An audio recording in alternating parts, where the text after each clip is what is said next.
I'm Peter Hitchens. I'm a columnist for the Mail on Sunday. I'm the author of several books, all of which you should read, and I also run a blog and maintain all kinds of other interesting presences on the internet, and I speak at public meetings.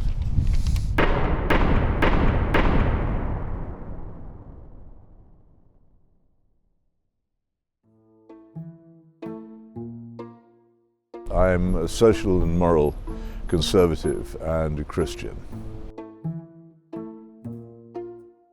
Well, I have a private life, and that's the nature of it. I don't really want to go on about it. I don't know, people seem to catch up on things. It used to surprise people that I ride a bicycle and loathe cars. Do you drive at all? I can drive. I don't like driving. I feel it's a huge responsibility that I'm not really equal to. Mind you, I feel that about most of the people who do drive. To the extent that they know that I exist with dismissal, I should imagine. I don't have favourite politicians. Why does one have to choose? I think these forced choices compel you to take up positions that aren't real, so I'm not going to choose. Are you not going to answer any of my other ones as well? It depends what they are. Maggie or May? Well, what again are you talking about? Obviously, Mrs. Thatcher was a more considerable person and a more accomplished politician than Theresa May, but that doesn't mean I would say I'm waving some kind of banner for Margaret Thatcher, because I don't actually sympathise very much with Mrs. Thatcher's politics. I don't sympathise with Mrs. May's either, come to that. It's like being asked to choose between the plague and the Black Death, isn't it? I don't really like either of them. It's not a real choice. I can tell you why I disliked either of them at some length, but you wouldn't want me to do that. I say dislike, I mean dislike their politics. I'm sure they're perfectly nice human beings and kind to animals. I don't know, and in a way I don't care. It will only be an achievement when it doesn't matter. It's the same. I said exactly the same thing about Barack Obama. It'll only be an achievement to have a black president of the United States when nobody cares.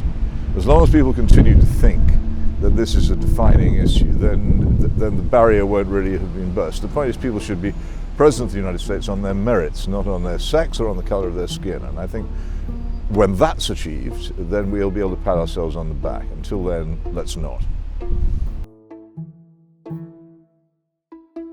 I think, alas, more or less, yes.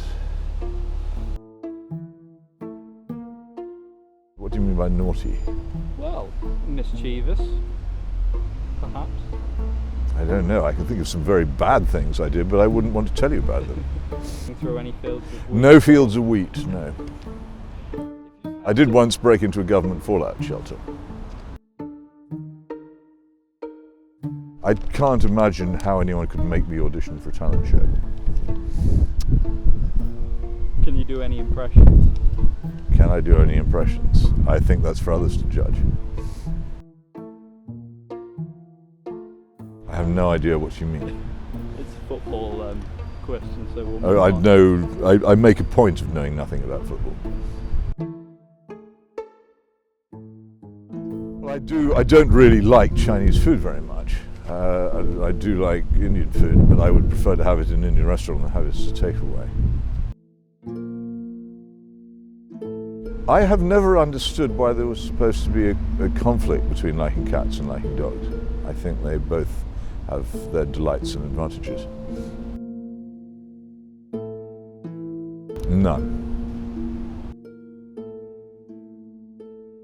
Yes, indeed I do. Do you want to tell us? No. Well, if I were really guilty about them, again, I wouldn't tell you, would I? I don't find that inanimate objects are friendly to me. They seem sometimes to gang up on me and try and frustrate me, so I respond by not being very friendly to them. I use gadgets when I have to. I learn the essentials of how to use them when I have to all the time, otherwise I steer clear of them. Not to respond. So if I make a point, which, if it's correct, damages their point, for them neither to attempt to rebut it, nor to acknowledge it, but to carry on as if I hadn't said it. I don't like having free time. The times I often look forward to most are times when I'm on a train for a long time and I can read pretty much uninterrupted, for instance. I love visiting the great cathedrals of England. I did spend some years making sure that I had been to see them all, and I'm now rather desultorily doing it again. I also like second-hand bookshops. I don't intend to retire voluntarily at all. I would rather carry on working than stopping.